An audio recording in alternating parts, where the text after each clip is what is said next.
Donc moi je m'appelle Pierre Bergeron, j'arrive de l'autre côté de la Grande Mare.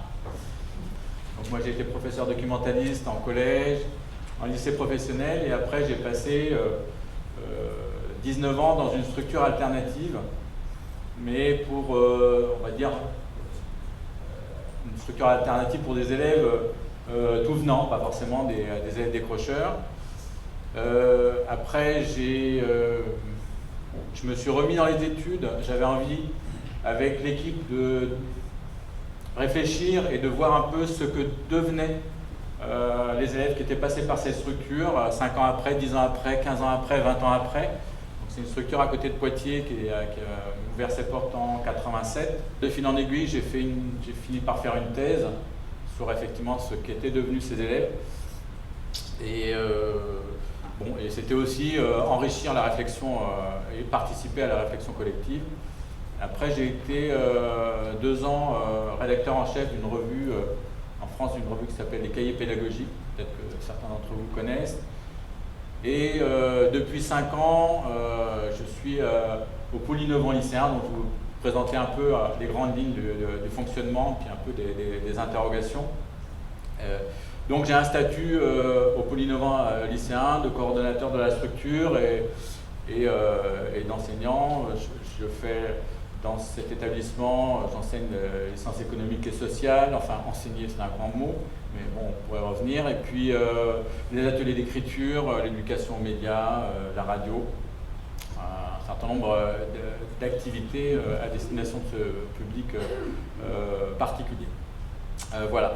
Et puis je suis militant pédagogique au sein de la FESPI depuis pas mal d'années et j'ai été élu président de la FESPI il y a quelques semaines. Voilà. Les grandes lignes, c'était de dire d'où viennent les élèves, quelle est un peu l'évolution du public, de ces élèves, le fonctionnement de la structure, l'offre pédagogique, et puis après ce qui me tient à cœur est de faire une recherche aussi sur ce que sont devenus ces élèves et qu'est-ce qu'ils ont fait de ce moment particulier de la scolarité dont je vais parler. Donc là vous avez une vue des élèves qui sont en train de travailler sur des compétences autour de la réparation de vélos dans une forme atelier. Alors le pôle innovant lycéen, c'est une structure publique de retour à l'école.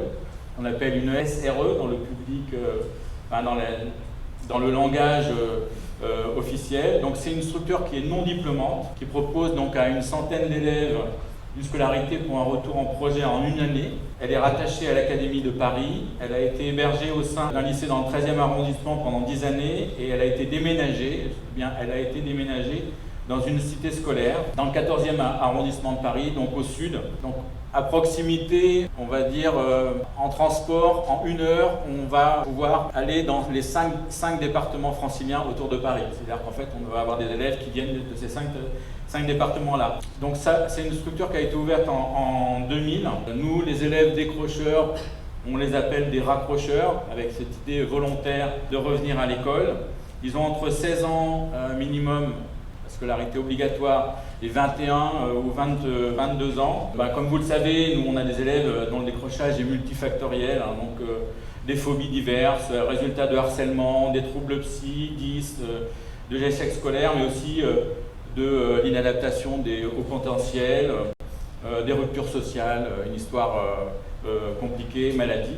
Donc presque autant de cas de décrochage que d'élèves. Ils sont accompagnés individuellement en tutorat par une équipe éducative tout au long de l'année. Ils travaillent donc à la construction de leurs projets personnels qu'ils peuvent tester, notamment à travers des stages. Le pôle innovant lycéen, et j'y reviendrai, est composé de 5 classes qui offrent autant de vecteurs de raccrochage. Donc la classe de la solidarité internationale, la classe des futurs, la classe culture, langue, art et sport, la classe inversée, la classe au long cours. Il est également possible d'effectuer un service civique, donc on accompagne des élèves en service civique. Dans cet établissement, il y a une recyclerie, donc les élèves vont aussi participer à un fonctionnement en économie circulaire. Donc la réparation de vélos, c'est pas juste pour réparer des vélos, c'est aussi pour les vendre après, et ça va pouvoir financer des projets, notamment des projets de séjour international. Donc le PIL est membre de la Fédération des établissements scolaires publics innovants, donc la FESPI. Et les collègues en parleront un peu plus tout à l'heure. C'est une approche individualisée qui prend en compte les élèves dans leur globalité. Chaque élève dispose d'un tuteur, donc un enseignant à peu près pour 8 élèves, qui l'accompagne dans sa scolarité et l'aide à faire face aux obstacles internes et externes qui peuvent surgir. Donc on est vraiment aussi dans une démarche de travail sur le projet personnel qui n'est pas forcément un projet professionnel. Donc ça peut être aussi l'accompagner dans la recherche de propre financement de sa vie, de logement, dans sa globalité, et puis aussi de se retrouver dans cette société. C'est aussi aider les élèves à retrouver des savoirs auxquels ils accordent du sens. On a beaucoup de matières qui sont décloisonnées, des cours qui sont liés au projet, par exemple au projet développement durable, qui pour eux vont avoir du sens, travail sur la transition écologique, la solidarité internationale, et une approche plus globale des compétences indispensables, donc culture générale. Voilà, tout ça, c'était pour donner du sens aux apprentissages. Alors, une particularité aussi, c'est que les parents sont intégrés au parcours. Les enseignants favorisent les relations avec les parents. Les parents se retrouvent au moins 5 fois dans l'année sur ce qu'on appelle, c'est pas des conseils de classe, mais des conseils de progrès. Pour parler aussi avec eux de l'évolution du trajet des élèves. Vous imaginez bien qu'on n'a pas tous les parents, mais il y a aussi un souhait, si les élèves sont d'accord, pour que les parents soient des partenaires. Et il y a aussi un groupe parents qui est animé par une psychologue et qui est une ancienne mère d'élèves. Là, vous avez une idée dans les locaux, dans nos nouveaux locaux. En fait, c'est le fonctionnement de l'équipe. Les espaces du pôle innovant lycéen, ils ont été pensés en relation avec les enseignants. Donc on a pu aménager aussi des espaces qui ressemblaient aux attentes pédagogiques et aux besoins des élèves, avec des espaces qui sont partagés entre les élèves et les enseignants.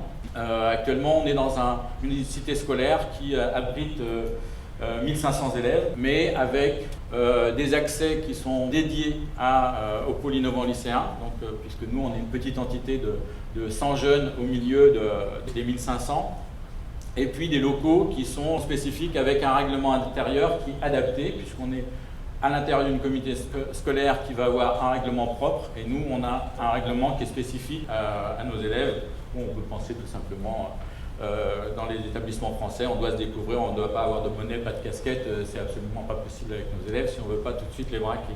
Alors bon, là c'était un peu le résumé, puis pour vous montrer dans cette idée là, de locaux qui sont adaptés, derrière vous avez en prolongement, vous avez l'Agora qui est un lieu qui est partagé donc, entre adultes et élèves. L'idée c'était aussi vraiment qu'on accueille un public spécifique, donc on va proposer une approche pédagogique qui est adaptée, mais aussi dans l'idée que l'offre pédagogique, elle va aussi évoluer en fonction de l'évolution de ce public. Alors vous dites clientèle, public, enfin bon, les élèves qui nous arrivent, c'est qu'on ne va pas rester figé sur un modèle de proposition pédagogique, mais en fait on va aussi tenir compte de l'évolution de notre public. Je reviens sur cette diapo parce que c'est aussi la notion importante de la classe atelier, qui n'est pas une structure classe, on va dire, traditionnelle, mais dans laquelle les élèves vont à la fois participer à un système de réparation, mais ils peuvent aussi, ça va être la création plastique. Là, en l'occurrence, c'est sur un travail de création. Donc les espaces vont avoir des espaces de classe classiques où on va être assis, et puis des espaces où on va apprendre différemment.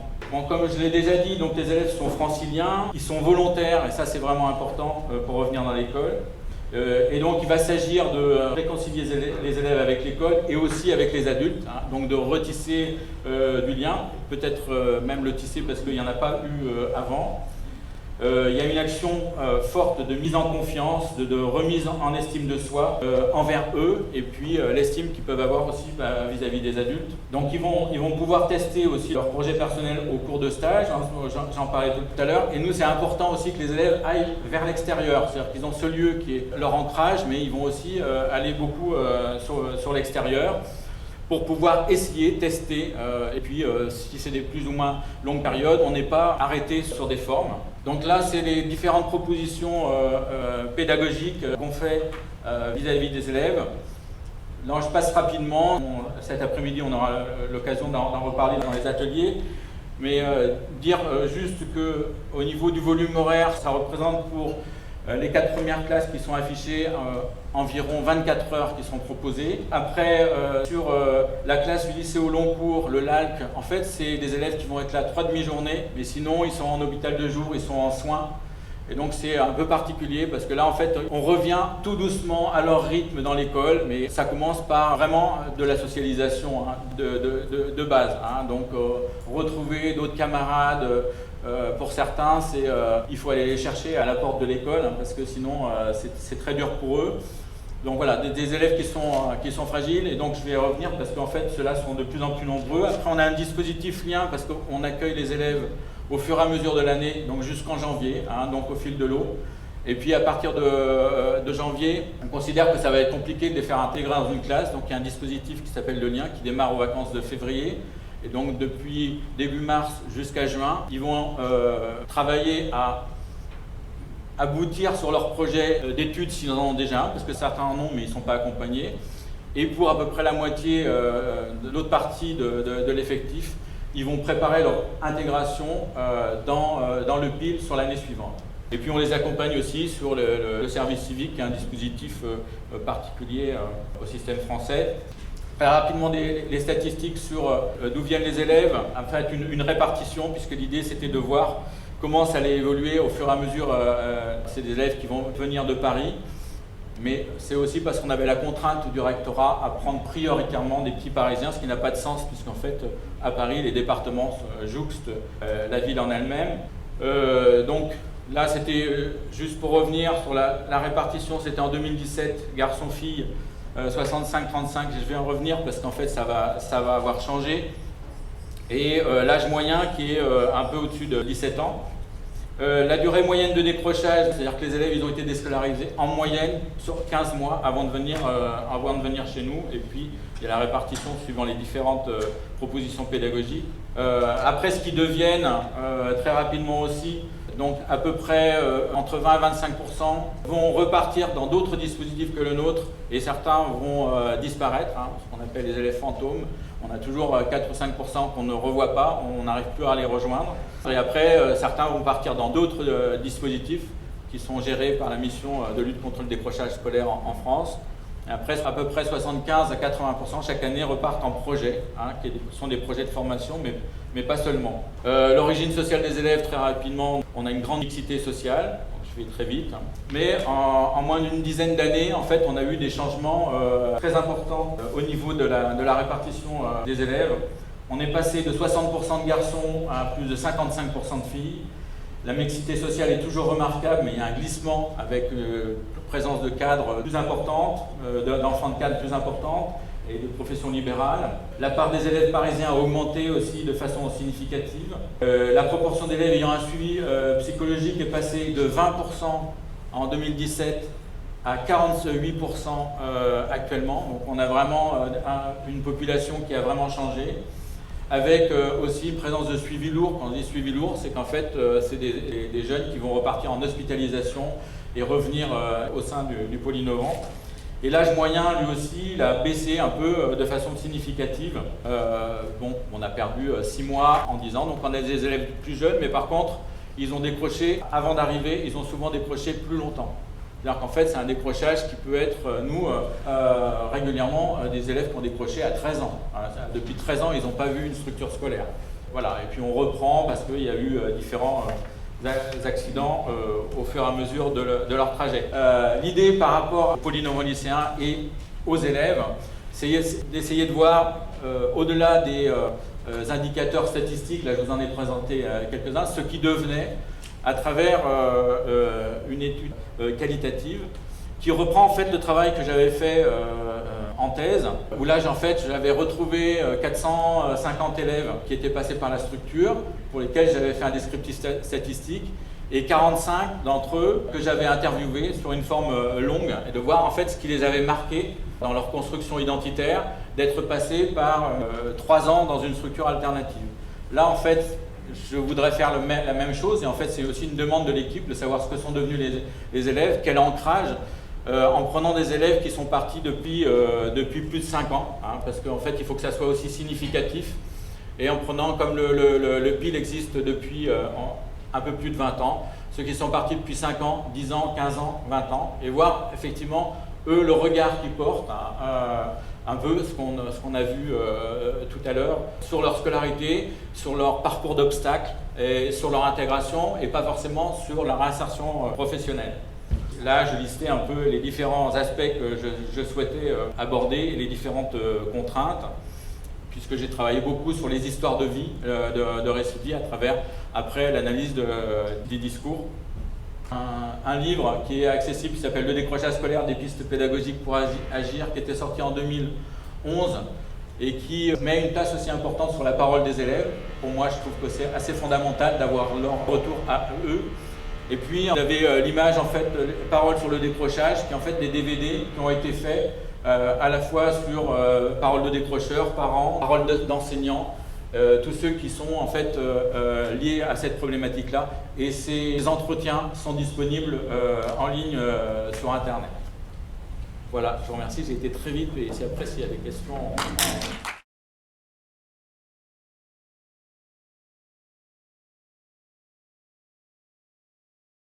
C'est un peu intuitif ce que je vais dire parce qu'on a démarré en octobre. Avant, on n'était pas du tout dans ce fonctionnement-là, même si les élèves avaient des bâtiments qui leur étaient dédiés. Ce qu'on peut dire, c'est que ils sont fiers d'être de nouveaux lycéens. Et le fait qu'il y ait lycéen dans le terme, pour eux, c'est important. Alors après, moi, c'est juste des réflexions qu'on entend de ci, de là. Mais par exemple, ils disent c'est quand même beaucoup plus valorisant d'être au pôle innovant lycéen que d'être à l'hôpital Sainte-Anne, ou d'être au pôle innovant lycéen, ou d'être SDF, ou en attente de papier. Donc, mais les locaux sont très valorisants parce qu'en fait, ils voient bien que cet établissement il a été aussi pensé pour eux, avec qui est aussi un lieu de vie. Ce qu'on constate aussi, c'est que nous, on a des élèves qui décrochent, qui ne vont pas en cours, mais ils restent là. Et donc, ils sont dans cet espace. Voilà, c'est un espace de vie. Et on se dit, c'est une première étape. Ils reviennent, et puis après, on va les amener à aller vers la classe, vers l'école. Mais dans un premier temps, pour eux, c'est un lieu où ils sont reconnus et ils ont leur place. Et nous, on a des élèves, ils n'ont pas cours le mercredi et ils viennent, on leur a dit, mais non, voilà, bon, tu prends un café, mais enfin bon, on n'est pas un foyer d'accueil. Mais ça passe quand même par cet espace-là. Et je pense que, bon, ils voient qu'on ne se moque pas d'eux, c'est des locaux qui sont neufs, qui ont été pensés, voilà. Mais voilà, c'est purement intuitif parce que je n'ai pas fait du tout de travail avec les collègues pour dire ça y est, depuis octobre, peut-être qu'on pourra faire un retour en fin d'année scolaire sur ce qu'ils pensent effectivement de leur place au sein de la cité scolaire. Mais en tout cas, eux, ils se sentent pas du tout membres de la cité scolaire. Ils sont membres du pôle innovant lycéen.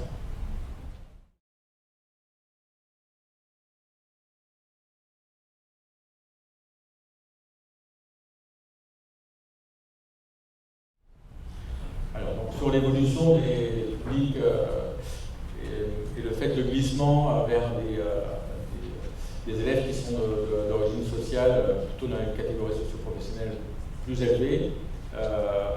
La gentrification, ça c'est un effet effectivement du rectorat qui nous a imposé à prendre une majorité de Parisiens. De fait, en prenant une majorité de Parisiens, on fait glisser le recrutement. Nous, par contre, on n'est pas bloqué. Pour le moment, on n'a jamais dit on refuse un élève qui serait dans les critères, donc plus de 6 mois de déscolarisation entre 16 et 22 ans, à moins de 1 heure de transport, voilà, et qui est volontaire. Nous, on est très très méfiants par rapport aux élèves qui nous sont poussés par les éducateurs, poussés pour leurs parents, et en fait, eux, ils ne veulent pas venir. Donc, mais en fait, les élèves qui sont dans ces critères-là, de toute façon, le recrutement se fait par système d'entretien, et après, on étudie tout tous ensemble en équipe les cas qu'on a pu avoir, les entretiens qu'on a pu mener. Il y a un autre effet qui est sur le fait qu'on a un glissement sur l'origine sociale, c'est en fait comme on a beaucoup plus de jeunes qui viennent parce qu'ils ont des suivis psycho-éducatifs, des suivis psy, il y a une médicalisation de l'échec scolaire qui est beaucoup plus importante dans les classes sociales favorisées que dans les classes populaires. Donc cet effet-là, en fait, voilà, il arrive, il s'explique aussi là-dessus. Et après, il y a aussi quelque chose qui est important, même si on a une évolution du public, c'est qu'effectivement, les parents des élèves décrocheurs, s'ils sont à capital culturel élevé, se renseignent beaucoup plus sur l'existence des alternatives que les enfants des classes populaires. Et ça, on essaie d'y remédier, mais bon, on n'échappe pas.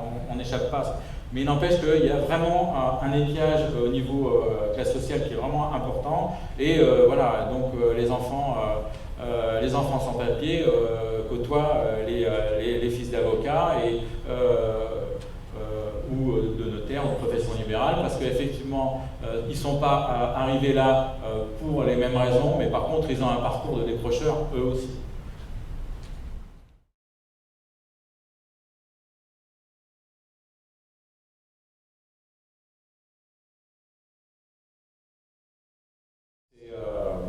Des élèves en dépression. Donc ça, c'est des grosses dépressions. Nous, c'est la 5e, 4e, donc c'est 13-14 ans. Ça, c'est vraiment quelque chose qu'on constate avec une augmentation importante. Et fragilité psychologique, c'est des élèves qui sont hospitalisés, qui ont fait des tentatives de suicide. Et il y a beaucoup de choses qui sont liées quand même au harcèlement. C'est-à-dire qu'il y a une histoire de harcèlement qui est très très présente, et ça, on le constate de façon forte. Nous, on n'a pas constaté avec le Covid, on n'a pas constaté une baisse importante du décrochage au sein du décrochage, d'élèves qui ne venaient pas, ou d'avoir tout d'un coup beaucoup plus de jeunes qui voudraient rentrer dans la structure. Depuis les 2 ans, on n'a pas constaté ça. Par contre, on constate un malaise général qui est beaucoup plus ancien que ces 2 ans-là. Et voilà. Bon, principalement, je veux dire, c'est dépression. Après, il y a tous les troubles 10, etc. qu'on a, mais ce qui est en augmentation, c'est des élèves qui nous arrivent et qui ont fait des grosses dépressions. Et qu'on a, certains, une année, on les a en pointillés. Et puis, finalement, ils reviennent la 2e année, un peu plus solides, et on dit, bon, la première chose à faire, c'est d'abord le soin. Nous, on ne peut pas faire école si les enfants ne sont pas dans une démarche de soins, s'ils sont et nous, on ne sait pas faire, du coup, là-dessus. Mais, bon, après, voilà, c'est grosso modo, voilà, je peux juste dire ça sur la ligne de ce qu'on rencontre le plus.